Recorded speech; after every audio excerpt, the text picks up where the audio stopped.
E essa pintura eu fiz num momento muito difícil da minha vida, em que a adoração não era só cantar, mas balbuciar, chorar.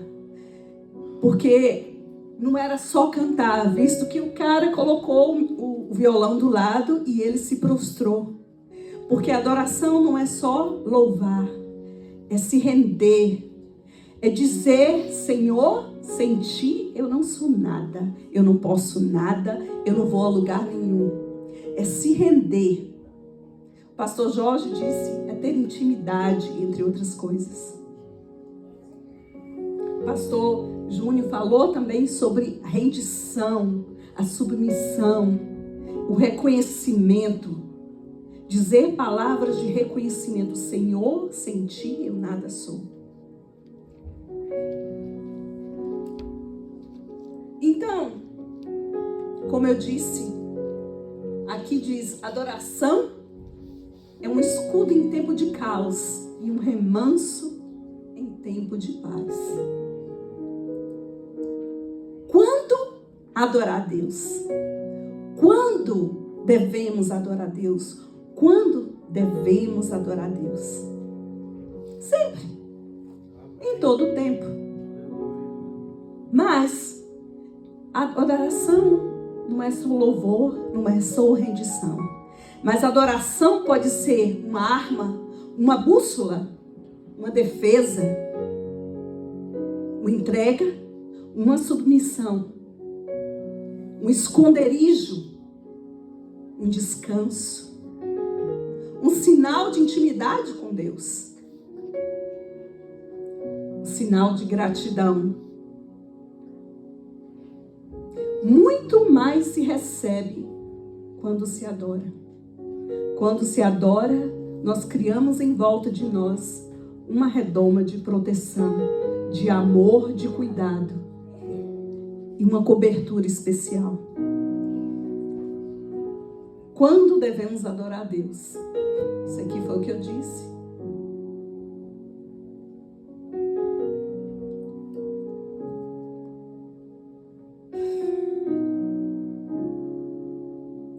Em momentos de medo da minha vida, em momentos de incerteza da minha vida, eu tenho certeza que muito da vida de vocês, adorar a Deus foi o único escape. Momento de quando você chegou nesse país que não sabia o que fazer. Adorar a Deus. Às vezes nem conseguia cantar, mas o momento de rendição, de adoração, foi a única salvação para você. Eu sei que foi, assim como foi para mim.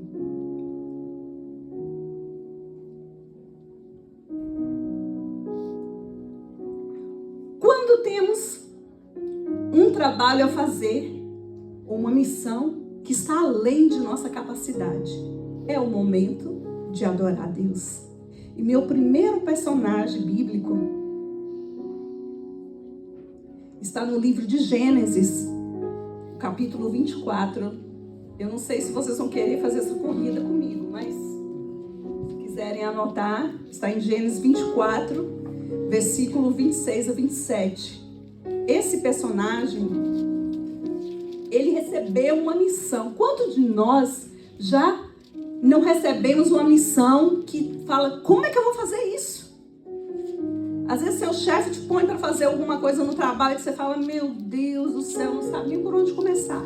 Às vezes é seu esposo, às vezes sua esposa te pede para arrumar alguma coisa. Às vezes você aqui como imigrante vai no City Hall, não sabe nem como desenrolar alguma coisa. Eu lembro que quando foi construída essa igreja, tanta coisa que ninguém sabia fazer, que se viraram e aprenderam fazendo, né? Quantas vezes nas nossas vidas é dado uma tarefa para nós que nós, às vezes, não temos, nossos atributos não são suficientes e nós recorremos a Deus adorando em rendição: Senhor, eu não posso, mas me ajuda, me dá sabedoria, me dá direção, me dá discernimento. Esse personagem era o servo mais velho da casa de Abraão. Ele governava todas as coisas de Abraão, seu nome era Eliezer. E ele estava com a tarefa importantíssima para fazer. Ele tinha que buscar uma esposa para Isaac. E nós sabemos que Isaac é uma tipologia de Cristo, é um tipo de Cristo na Bíblia. Ele foi representado o Cordeiro. Ele era uma promessa esperada por muito tempo. Então, ele não podia casar com qualquer uma. Ele tinha que casar com uma pessoa que realmente fosse da vontade de Deus. Que fosse uma companheira idônea. Para poder que, diga-se passagem, lá na frente a gente vê que ela era meia, mas enfim. Então, ele tinha essa tarefa. Abraão chegou para ele e falou: Eliezer, eu preciso casar o meu filho. E não pode ser daqui da onde eu vou, daqui da onde eu vivo, aqui entre os cananeus. Eu quero que você volte lá na minha terra, que Deus tinha mandado ele sair de lá. E ele chegou ali, já passado muito tempo. Isaac já devia ter o quê? Uns 45 anos por aí, que ele casou já mais velho para aquela época. E ele foi lá e pediu para Eliezer, pediu para ele botar a mão na coxa, que um estudioso diz que foi em outro lugar, mas representando a semente, a semente de Abraão. E ele falou: olha, você vai lá e procura essa moça. E o homem ficou morrendo de medo, porque ele fez um voto muito sério. Ele fez um voto jurando pelo Senhor, pela semente de Abraão, pela promessa que Deus fez para Abraão. Olha, por essa promessa, você tem que jurar para mim que você vai lá procurar essa moça. E ela falou: mas se a moça não quiser vir? Ele disse: ok, então se a moça não quiser vir, você está livre da promessa, mas você vai lá. E o homem foi orando. E ele falou: olha, o anjo do Senhor vai na frente e vai te apresentar. E ele foi orando. Imagina você nos sapatos de Eliezer para fazer uma tarefa dessa. É como a gente tem que dar uma palavra ou fazer uma visita e a gente não sabe o que vai acontecer. Então, para onde a gente recorre? Adorar, Senhor, eu reconheço, rendição. E quando ele chegou lá, ele pediu um sinal a Deus.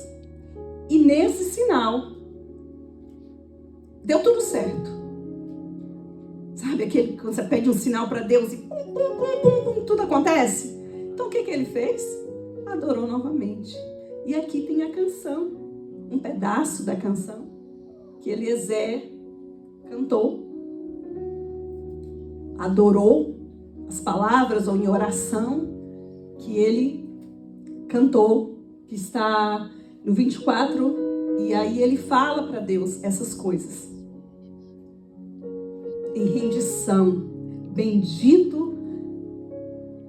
Então inclinou-se o homem e adorou ao Senhor, Eliezer, e disse: bendito seja o Senhor Deus do meu Senhor. Foi a primeira, é o meu primeiro personagem. Quando devemos adorar Deus? Quando Deus vence uma guerra para nós, quando estamos numa batalha, e não podemos vencer com nossas armas. E nós precisamos armas de Deus. Então nós estamos reconhecendo, adorando o Senhor e pedindo para que Ele intervenha, para que Ele vence. Porque nós sabemos que o nosso Deus, Ele não sabe o que é perder. Ele não é conhecido por perder. Ele nunca perdeu uma guerra. Ele não sabe o que é derrota. Ele só entra para vencer. Então, quando o Senhor vence uma guerra, quando precisamos que Deus entre numa guerra, então adoramos para pedir, para se render a Ele, e adoramos quando Ele vence a guerra por nós. Esse meu personagem está no livro de Juízes, e era uma profetisa, Débora, mulher de Lapidote, e ela julgava o povo de Israel. Então, por causa da desobediência, os cananeus invadiram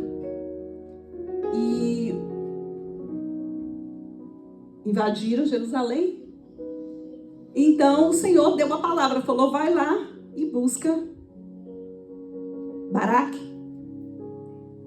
E ele se recusou, como nós sabemos, creio que a maioria de nós conhece a história de Débora. Ele se recusou a ir, só vou se você for. E ela falou, ok, a vitória não virá pela sua mão, virá pela mão de uma mulher. E tudo aconteceu como o Senhor havia usado Débora para profetizar e para dizer que eles fossem, porque o Senhor ia conceder vitória. E assim foi, matou Cícera, Jael matou Cícera, nós conhecemos a história. Quem não conhece vai ler, né? Crente. Tá passando a hora, enfim. E aí o que aconteceu? Débora cantou uma linda canção. E aí vem aquela famosa, desperta Débora. Eu, Débora, me levantei como mãe de Israel. Que é lindo a canção de Débora. Que está em Juízes 5. E ali vai até o 31. Eu coloquei só um pedacinho. É linda a canção dela. Em adoração, em rendição, ela conta uma história.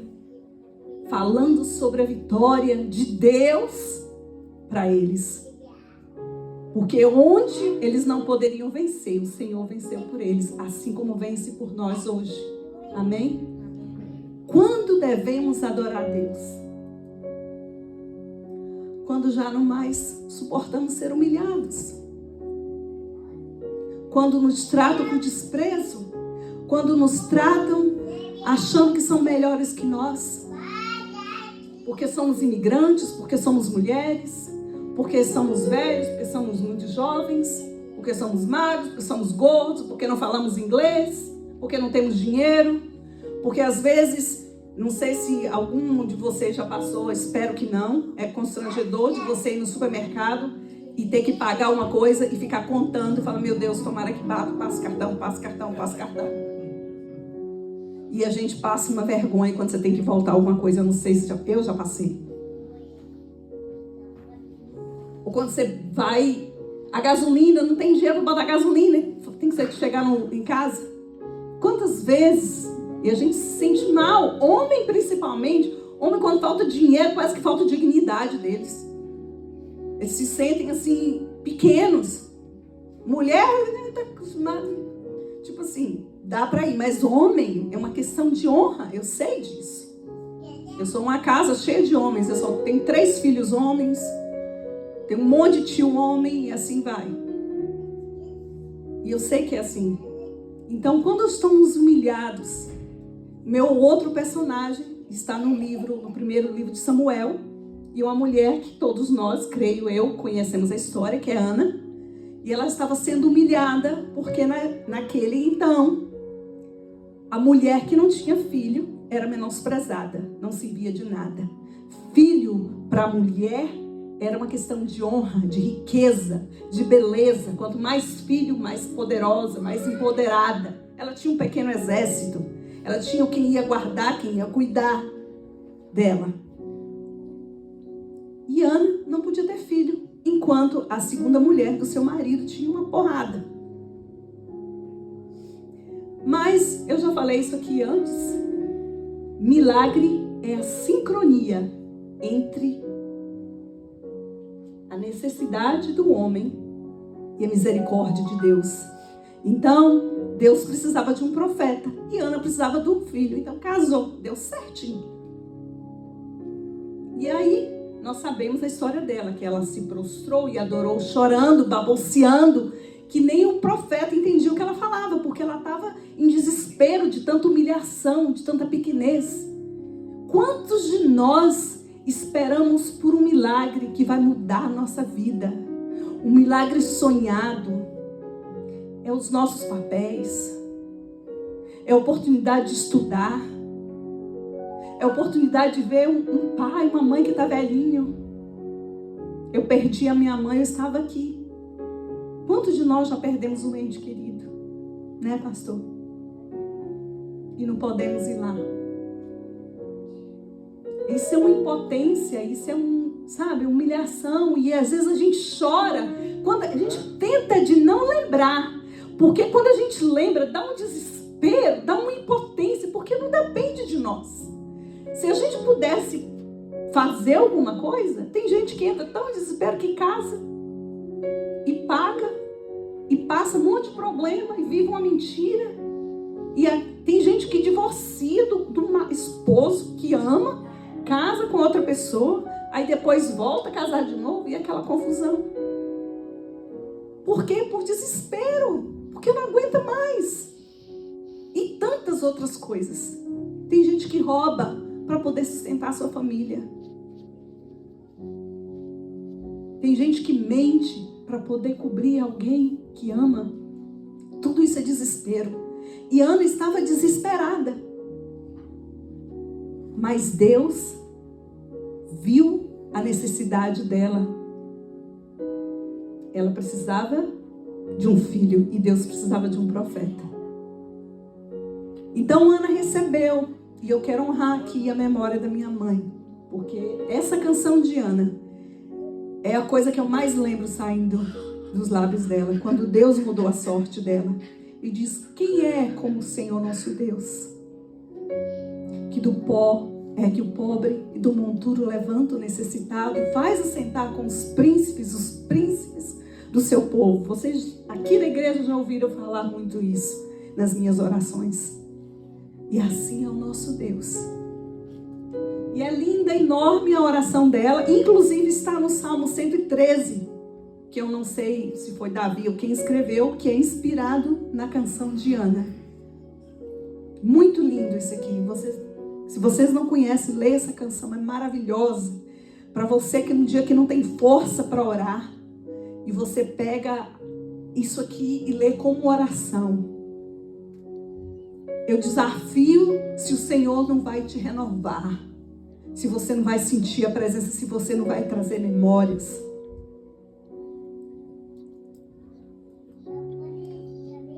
Quando devemos adorar a Deus? Quando recebemos um não de Deus. É hora de adorar a Deus quando Ele dá um não bem bonito na nossa cara. O meu próximo personagem está no segundo livro de Samuel. E ele tinha boas ideias. Ele achou que estava arrasando. Davi, ele estava numa porta do seu palácio, olhando aquele palácio de cedro, tudo bonito, tudo maravilhoso. E ele era o queridinho de Deus, né? Então ele chegou lá, na porta, creio eu, né? Conjecturando. E chegou e falou assim, eu moro no lindo palácio de cedro. Poxa, mas a arca do Senhor está na tenda. Então, eu vou construir uma casa de cedro para Deus. E aí Natan achou aquilo maravilhoso, né? Porque ele era homem. Ele era profeta, mas ele era homem. Ele falou, faz o que você quiser. E o Senhor é contigo. Ele achou, poxa, Davi está arrasando, né? Com essa ideia dele, muito boa. Muito boa ideia. Só que Deus falou, não preciso de casa sua não, Davi. Eu não preciso nada de você. Mas eu sei que seu coração teve uma boa intenção. Por isso, eu vou fazer com que a sua casa seja perpétua. A sua descendência nunca vai ficar sem casa dentro de Israel. E você para sempre vai sentar no trono. A sua descendência vai sentar no trono de Israel. Aqui foi a promessa, né? Que Jesus seria o rei. Levou um não de todo tamanho na cara, uma coisa maravilhosa, vocês não concordam? Não era uma ideia bacana? Eu falei, poxa vida, depois que eu falo, aí pocou o balão de Davi. Sabe quando você tem uma ideia bonita, você acha, você está cheio de boas intenções, você chega lá pro seu patrão e fala, olha aqui, eu tô achando, tá arregaçando. E ele fala, so sorry. Você chega com seu marido e abre aquela ideia maravilhosa, aí ele acha que é uma ideota, né? Como diz as pessoas que falam espanhol, ideota é uma ideia pequena, né? E a gente pode falar um idiota, né? Para poder ficar assim, aportuguesado. Mas, não. Em todos os lugares. Às vezes você tem, né? E o não de Deus? Quando a gente recebe o não de Deus, Quando a gente ora por aquela pessoa que está doente. Quantas vezes eu já orei por uma pessoa doente e profetizei vida e aquela pessoa morreu 3 dias depois? Profetizei assim, né? Como nós devemos profetizar? Pelo poder do Senhor que derrama na nossa vida. Nós sempre temos que profetizar a vida. Nós sempre temos que profetizar a vitória. A não ser que Deus dê uma outra visão para pessoas que têm o dom de visão. Senão a gente tem a missão da gente é abençoar, né? É profetizar, é levantar, é dar ânimo. Então, quantas vezes a gente fala, vai dar tudo certo, no outro dia tá tudo errado. Vai sair o green card, no outro dia sai deportação. Quantas vezes já aconteceu, gente? Pior coisa é você tá falando, não, Deus vai curar, igual aconteceu com a minha prima, aconteceu com meu tio, aconteceu. A minha mãe, eu falava que ela vai enterrar todo mundo. Minha mãe tinha sede de viver. Veio o vírus e foi embora. Entrou para dentro, entrou louvando o Senhor, adorando o Senhor. Ela falou, não, grande é o meu Deus. Se eu entrar e sair, bem. Se eu não entrar e sair, eu sei para onde eu vou. Né? Que a minha irmã estava desesperada no dia, com medo, né, do que estava acontecendo, e Deus deu um não para ela. Deus deu um não para mim, para a oração dela. Quantas vezes a gente não leva um não? É hora de adorar. Reconhecer que o não do Senhor é para nos proteger, é para nos guardar. Ou então, simplesmente, não é nada para nós. Ele é Deus. E acabou a história. Não é isso? Quando devemos adorar? Aí aqui, Davi, né? No Salmo 132 e também aqui no próprio livro de Samuel, a passagem fala que ele adorou. Então eu coloquei os trechos das canções, dos louvores, das orações, do momento de rendição das pessoas quando adorou o Senhor. E aqui, essa mesma ideia está no Salmo 132 também. Estava lendo o Salmo, é tudo isso aqui. Ele repete tudo que o Senhor fez, a promessa. Ele adorou o Senhor. Quando adoramos a Deus? Quando perdemos pessoas que amamos. Não tem outra coisa para fazer. Simplesmente reconhecer que Deus faz o que Ele quer. E quem somos nós? A gente pode até questionar, mas só nos resta adorar. O meu outro personagem é Jó. Ele estava feliz. Seus filhos estavam na casa do irmão mais velho, celebrando, tomando vinho, comendo. E aí aconteceu aquele tanto de coisa. Morreu ovelha, morreu servo, morreu camelo, morreu bode. Tudo foi tirando. Vento, veio fogo, veio vento. Nós conhecemos a história de Jó. O que ele fez? Triste, desesperado. Imagina. Se perder uma é difícil, imagina 10. E servos e camelos e tudo. Ele raspou a cabeça, se vestiu, rasgou as vestes, prostrou no chão e adorou e disse: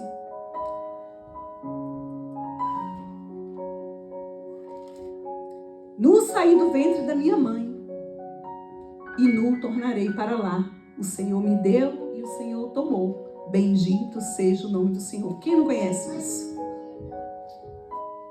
Ele adorou o Senhor. Em sinal de Senhor, eu não sou nada. Eu não estou feliz. Não posso não aceitar. Mas é momento de adorar o Senhor quando perdemos. Assim também. Quando devemos adorar o Senhor? Quando Deus muda o coração de alguém. Esdras passou por uma turbulência. Primeiro, o rei falou que eles podiam ir para lá, reconstruir a cidade, deu uma carta, deu tudo certo. Depois os inimigos começam a se levantar e faz aquela bagunça, manda a carta para o rei fala, ok, para tudo, sai todo mundo daí. Depois, lá na frente, o rei concorda, ok, pode ir, até deu ofertas e tudo mais, bora construir. Então, finalmente, Esdras conseguiu né, reconstruir as cidades, que começasse as coisas, as construções, as reconstruções de Israel. E aí ele abriu a palavra do Senhor e adorou o Senhor, porque Deus mudou o coração dos líderes. E uma palavra para nós que estamos ouvindo coisas na internet, em jornais, por pessoas.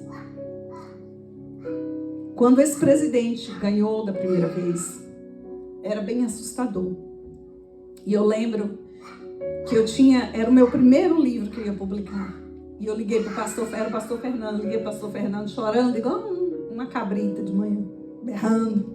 Falei, pastor, logo a vez do meu primeiro livro, eu vou fazer isso no governo de Trump. E ele falou assim, não, irmã Mônica, você vai fazer isso no governo de Deus.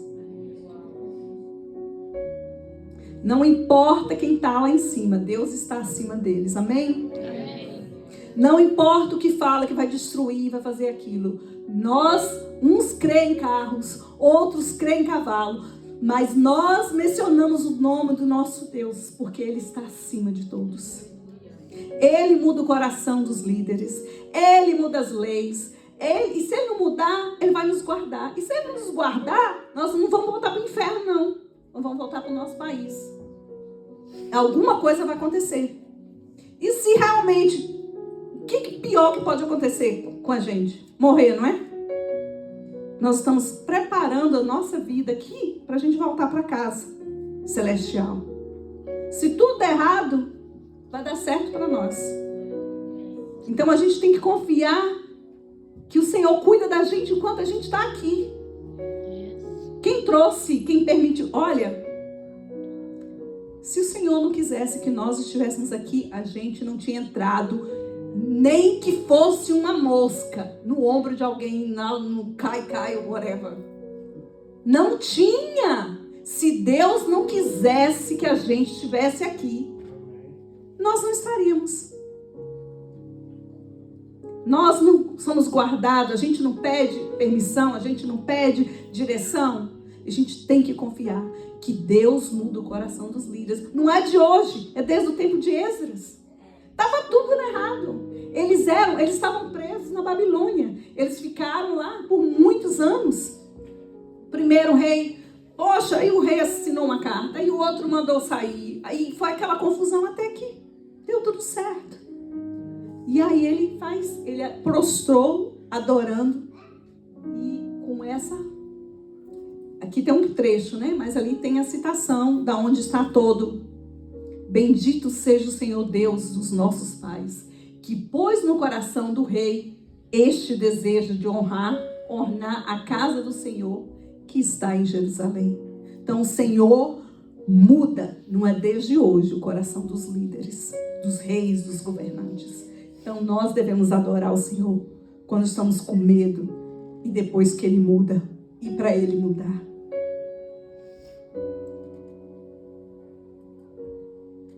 Quando devemos adorar a Deus? Quando recebemos uma missão impossível.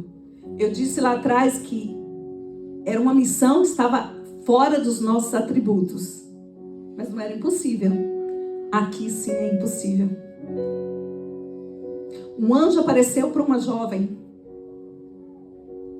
e ele disse: bem-aventurada, Ave Maria, cheia de graça, o Senhor é convosco. O seu fruto, o fruto do teu ventre, vai governar nações. Aí ela disse: como pode ser isso? Se eu nunca estive com um homem. E ele explicou como ia ter. Tudo parecia impossível, principalmente para o tempo dela. Se fosse hoje uma mãe solteira aí, ok. Podia botar a culpa no outro, estava tudo certo. Naquele tempo, nós sabemos o perigo que era de ser apedrejada, desonrar a família. E lindo, ela diz: louvado seja o Senhor, me alegro no Senhor. conhece a canção de Maria, que recebeu uma missão impossível, mas ela confiou naquele que escolheu. Então o Senhor, aqui para cada um de nós, tem uma missão impossível, que é levar a palavra dele para pessoas que não querem receber. Hoje eu mandei 2 convites. Uma me deu um perdido e a outra também estava trabalhando. Quantas vezes, até oferecer para orar, te dão não? Todo mundo quer os milagres, mas ninguém quer saber de Deus. A minha família vive pedindo, né? Não a minha família toda, algumas vive pedindo oração. Eu falei, ok, então bora fazer um grupo de oração. Gente, a gente está nesse grupo de oração, tem vezes que só entra eu. Tem vezes que entra 2, tem vezes que entra 6, tem vezes que entra mais. Mas estamos aí. Falei, então, tá todo mundo precisando, eu também, então bora orar junto, vamos orar junto uma vez por semana. Tem vezes que dá certo, tem vezes que não dá. E nós sabemos como é. E aqui está a canção de Maria, que começa em Lucas 1,46, vai de 46 a 55, e eu coloquei. Então Maria disse, adorando, a minha alma se engrandece ao Senhor, o meu espírito se exulta em Deus, meu Salvador, porque atentou na condição humilde de sua serva, desde agora, pois todas as gerações me conhecerão como bem-aventurada, porque ela creu em quem chamou ela. E é por isso que devemos adorar o Senhor, porque nós cremos que Ele nos capacita no meio do caminho. Amém?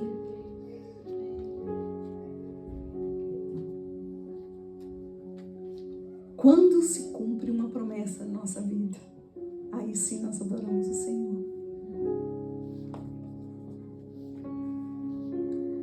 Mas até ela se cumprir um caminho árduo. A gente não, às vezes nem acredita mais. Será que essa promessa caducou? Você já ouviu falando em caducou? Igual as leis que falam que caducou, que não acontece mais. A gente fala, será que essa promessa caducou? Ela não está válida mais? E aí passa 15 anos que o negócio acontece. E até que ela se cumpra, a gente tem que adorar o Senhor. E lembrar que Ele é fiel para cumprir o que Ele promete. E se Ele não cumprir, se não acontecer, ou não foi o Senhor, ou a culpa é nossa. Porque o Senhor é fiel. Infiel somos nós. Amém? E eu amo isso aqui. Um Senhor piedoso, temente a Deus. Senhor idoso. Vivia na casa do Senhor. E o Espírito Santo do Senhor era sobre ele. E ele teve uma visão. E nessa visão, Deus falou para ele que ele não ia morrer antes dele ver o Consolador, o Conciliador, o Messias, o Cristo do Senhor. Então, quando Maria e José foi apresentar Jesus, foi levar Jesus para fazer que era o costume dos judeus, o Espírito do Senhor impulsionou para ele ir para o templo. E quando ele chegou no templo, ele reconheceu o Messias. E é linda a canção dele. Porque ele diz, agora eu posso morrer. Porque agora eu vi a salvação chegar a Israel. E mais lá na frente ele fala, esse menino, ele fala para Maria, esse menino tem um poder sobre todas as coisas. O poder de trazer guerra. O poder de tirar guerra.